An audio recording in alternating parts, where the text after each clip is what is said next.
राधे कृष्ण। आप सभी को कार्तिक मास महात्म्य अध्याय 22। नारद जी कहते हैं कि अब मैं दीपदान तथा भगवान के मंदिर में मार्जन यानी झाड़ू का वही महात्म्य कहता हूँ जो ब्रह्मा जी ने मुझे बताया था। पहले चंद्रवंश में जयध्वज नाम का एक प्रभु भक्त राजा था। राजा स्वयं मंदिर में जाकर मार्जन करता तथा दीप जलाता था। एक समय वीतिहोत्र नाम वाला राजपुरोहित स्वयं राजा को यह काम करते हुए देखकर विस्मय से पूछने लगा कि हे राजन, भगवान को प्रसन्न करने के और भी अनेक भक्ति के कार्य हैं, परंतु आपकी श्रद्धा मंदिर में मार्जन तथा दीप जलाने में इतनी अधिक क्यों है? कृपा करके इसका कारण कहिए। तब राजा हाथ जोड़कर बड़े नम्र भाव से कहने लगा कि महाराज, इस संबंध में मेरे पूर्व जन्म का एक अत्यंत विस्मयकारी इतिहास है, जो भगवत कृपा से मुझे इस जन्म में भी स्मरण है। सतयुग में स्वरोचिष मनु के अंतर में वेद तथा वेदांगों का जानने वाला एक ब्राह्मण था, जो महान विद्वान होते हुए भी खोटे कर्म करता था। इन खोटे कर्मों के कारण उसके सभी बंधु बांधवों ने उसका परित्याग कर दिया था। एक दिन वह भूख और प्यास से अति दुखित हो घूमता फिरता नर्मदा नदी के तट पर जा पहुंचा और वहीं पर उसने अपने प्राण त्याग दिए।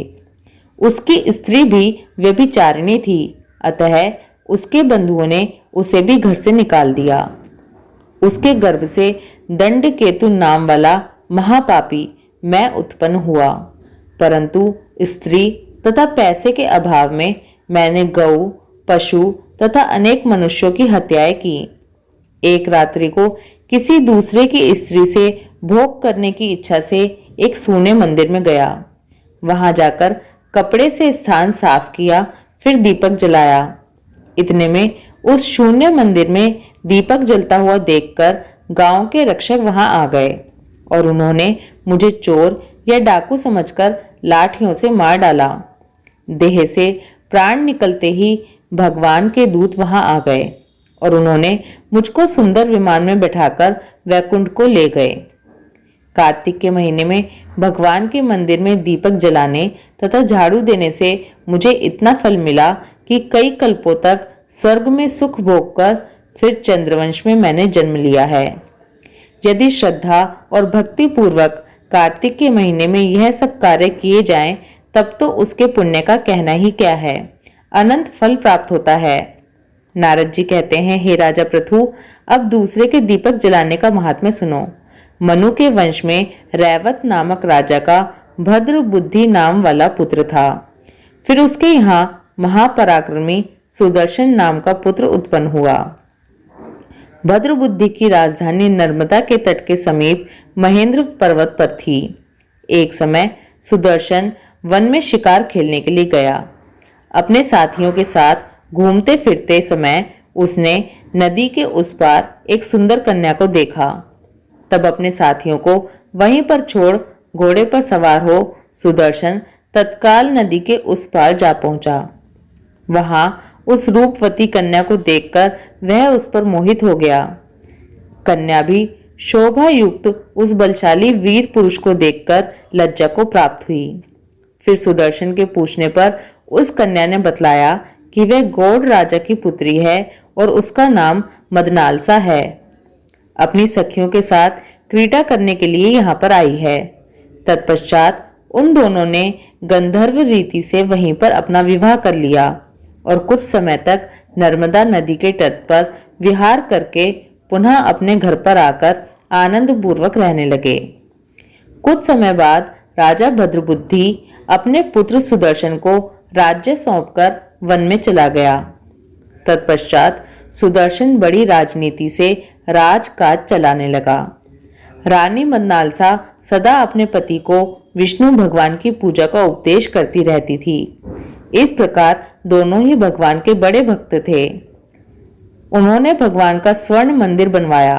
दोनों ही उसमें भगवान का पूजन और दीपदान किया करते थे।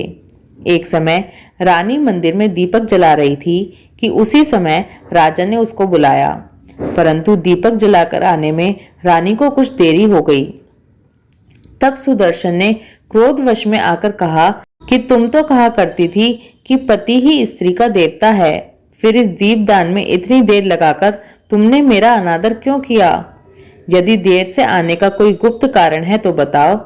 सती साध्वी मदनालसा बड़े मीठे वचनों से बोली कि हे महाराज, मैं दीपदान का महत्व आपसे कहती हूँ। मदनालसा कहने लगी कि अब मेरा चरित्र सुनिए। पिछले जन्म में मैं अन्न कण ग्रहण करने वाली एक चूहिया थी। एक दिन गोदावरी के तट पर भगवान के मंदिर में रात्रि को जलता हुआ दीपक बत्ती छोटी होने से बुझने लगा। मैंने बत्ती को लोभ से पकड़कर उठाया तो उस समय दीपक तो जल गया, परंतु मेरा मुख भी जल गया। इससे दुखी हो मैं मृत्यु को प्राप्त हो गई। परंतु क्योंकि रात्रि के समय भगवान का दीपक प्रज्वलित कर दिया था, इसी कारण मैं ऐसी रूपवती आपकी रानी बनी। यदि श्रद्धा पूर्वक भगवान के मंदिर में दीपदान किया जाए तो उसके फल का तो कहना ही क्या है। अपनी रानी के मुख से यह सब सुनकर सुदर्शन कार्तिक मास में व्रत करके आजीवन भगवान के मंदिर में दीपदान करता रहा और अंत में वैकुंठ को प्राप्त हुआ। कार्तिक मास महात्म्य अध्याय 22 समाप्तम। ओम नमो भगवते वासुदेवाय नमः। राधे कृष्ण।